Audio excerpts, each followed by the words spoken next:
Hola Horacio, ¿dónde estamos? Bueno, estamos en Buenos Aires, pero aunque parezca extraño, estamos en el paraíso al mismo tiempo. Esto es Avenida de Mayo al 1300. Quien transita por allí no sabe que está pasando por delante del infierno, del purgatorio y del paraíso. Este es el edificio Barolo, realizado por el arquitecto italiano Mario Palanti, uno de los más que aficionados a la obra de Dante, y la proyectó en el diseño de su edificio con toda una serie de claves numéricas de los pisos, las extensiones, la división de los espacios, y ha convertido este edificio en un ícono de la ciudad.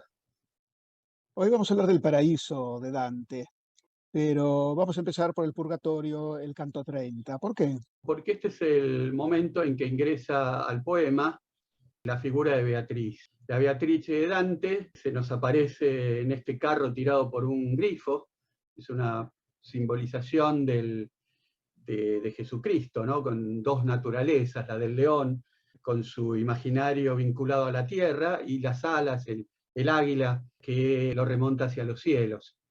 A partir de aquí aparece también Beatriz como la nueva guía, la guía para este punto culminante del poema de Alighieri.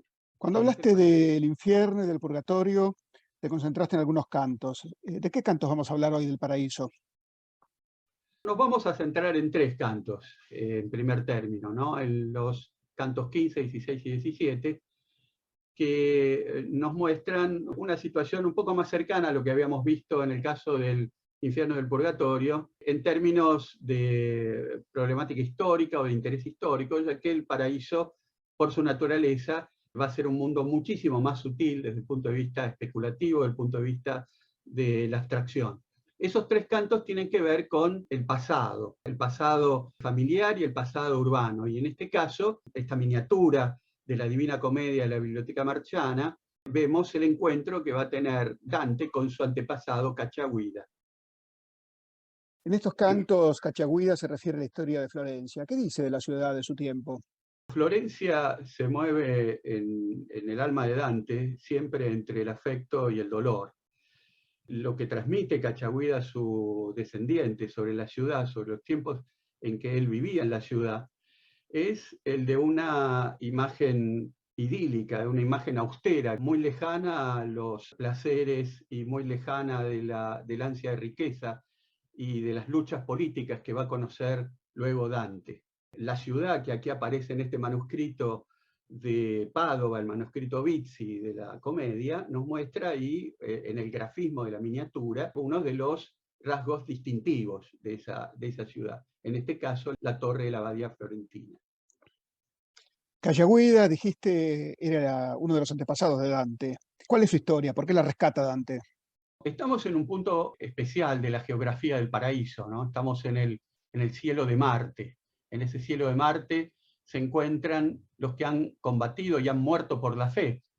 Y Cachagüida ha sido un cruzado. Cachagüida ha vivido en la primera mitad del siglo XII, es el abuelo de su abuelo, y ha tenido en esta imagen, esta representación que se hace de su pasado familiar, Dante, una serie de hitos vitales que él quiere subrayar en esta imagen paradisíaca. Su fidelidad al emperador, ¿no? Aquí aparece en esta imagen de nuestro ya conocido Giovanni di Paolo, vemos justamente a Cachagüida con el emperador Conrado III, a quien sirvió de manera muy fiel y al que va a acompañar a la cruzada, en la cual finalmente Cachagüida habrá de morir. Y acá tenemos a Cachagüida en el paraíso. Por supuesto, Doré lo que está representando es la evolución en la imagen que nos transmite Alighieri de su antepasado, ese cruzado que muere combatiendo contra los infieles, aparece aquí ya santificado, convertido en un referente espiritual, que también legitima el linaje de Alighieri. Pasemos ahora a la figura de Beatriz. ¿Por qué le elige Dante como su guía en el paraíso?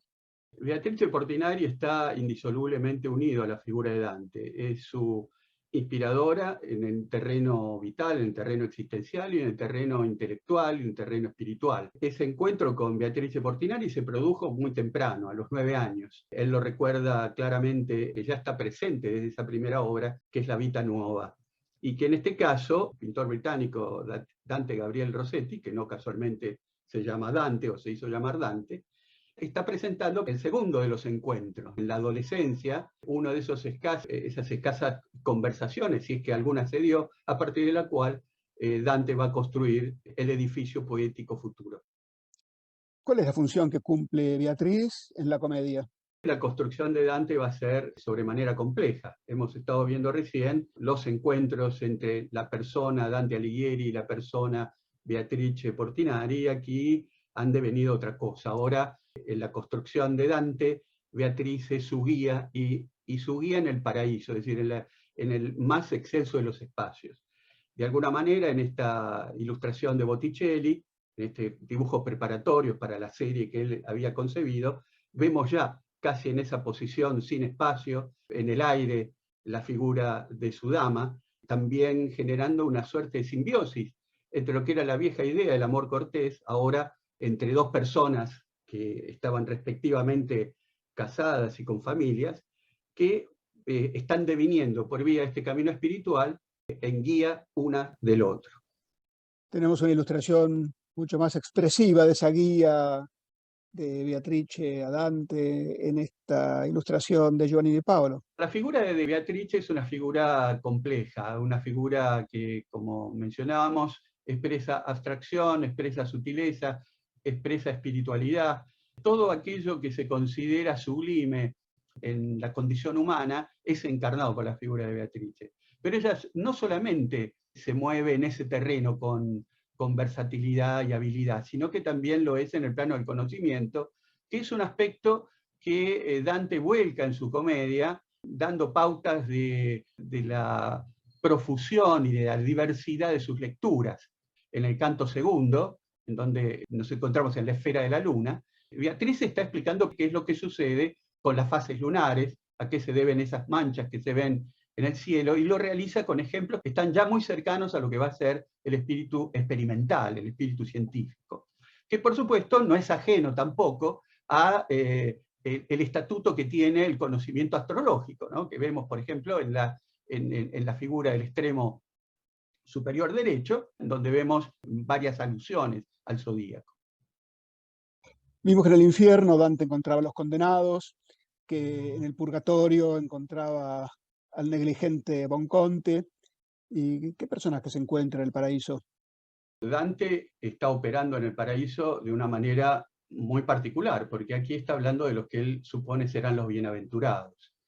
Aquí está todo el elenco de los personajes positivos que Alighieri considera en su formación y en su modo de vida. En la ilustración de Zuccari nos está mostrando, bueno, nuevamente a Beatriz en su papel de maestra, guía, que está interpelando a San Pedro, el personaje que está entre Dante y ella, para que someta al poeta a una suerte de prueba doctrinaria, del contenido de su fe y el contenido de su práctica. Sin embargo, están acompañados también por el poeta Estasio, ¿no? La figura desnuda que estamos viendo allí, uno de los grandes referentes poéticos de Alighieri. ¿Qué representa este fresco del nazareno Philip Byte respecto de El paraíso de Dante?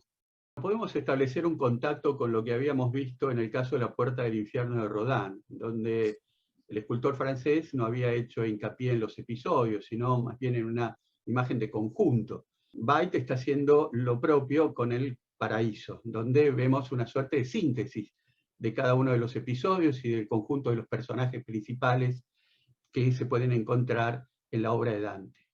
Un detalle del fresco de Byte muestra a Dante y Beatriz con Tomás de Aquino, Alberto Magno, Pedro Lombardo y Silla de Brabante. La interpretación de Byte es interesante porque aquí están rodeados de un conjunto de referentes intelectuales que han sido importantes en el pensamiento de Dante. Sobre todo son figuras muy vinculadas al pensamiento aristotélico, que viene recuperándose con mucha intensidad desde la primera mitad del siglo XIII. De hecho, aquí está Santo Tomás como referente fundamental de ese movimiento aristotélico, con su maestro Alberto el Magno, y está también Sillé de Brabante, el averroísta. Esta corriente de averroísmo es una ramificación de las posibilidades del pensamiento aristotélico que va a tener, por supuesto, problemas con la jerarquía eclesiástica y va a llevar a la famosa condena de 1277. A esto se está agregado Pedro Lombardo, fundamental en la síntesis del pensamiento doctrinario cristiano a partir del conjunto de las llamadas sentencias. Hemos visto muchas imágenes de Flaxman y acá tenemos una del canto 28 del Paraíso. ¿Qué significa esa espiral de luz que están mirando Dante y Beatrice? Flaxman es un autor particularmente adecuado para representar situaciones y realidades sutiles. Dante y Beatriz ya se están acercando a las instancias finales del poema, que implican también acercarse a las instancias finales de lo que es la realidad paradisíaca. Aquí están justamente observando ese punto de luz irradiante que permite iniciar ese contacto con Dios. Esta ilustración del manuscrito Oldham es del canto 32 del Paraíso. Ya estamos al final de la obra. ¿Cuáles son los temas de Dante hacia el final de la comedia? El miniaturista ha hecho acá un gran esfuerzo por representar esa geografía final del paraíso. La rosa del Empíreo está representando aquí al conjunto ya de los ángeles, las almas bienaventuradas, el sitial que le va a corresponder a cada una, entre ellas por supuesto a Beatriz, y en el centro, controlando todo este espacio, está la figura de la Virgen María, que luego nos llevará a la visión sublime final de la visión divina y de la presencia de la fuerza fundamental que une todo el mundo, que es el amor. L'amor che muove il sole e l'altre stelle. Hemos escuchado en la interpretación de Vittorio Gassman el último verso de los 14.233 que tiene la comedia. Hemos llegado al final de la comedia y al final de nuestros videos. Bueno, en el final no queda otra cosa que recomendar la lectura de la comedia. Y no recomendarla simplemente como un hecho de cultura general, sino como una experiencia de enriquecimiento, de goce verdadero, con lo que significa ese gran poema universal. Creo que, en palabras de Jorge Luis Borges, esta recomendación puede quedar perfectamente clara. Nadie debe privarse de esa felicidad, que es la divina comedia, que debe leerla de un modo ingenuo. Después vendrán los comentarios, después tendremos el deseo de saber qué significa cada alusión mitológica. Queremos ver, por ejemplo, cómo Dante tomó un gran verso de Virgilio y acaso lo mejoró traduciéndolo. Pero al principio debemos leerlo con una fe de niños, debemos abandonarnos al libro. Y ese libro es algo que nos acompañará hasta el fin. A mí me ha acompañado durante tantos años y sé que apenas he empezado a leerlo. Sé que si lo abro mañana encontraré cosas que no he encontrado hasta ahora. Sé que ese libro irá más allá de mi vigilia y de nuestras vigilias.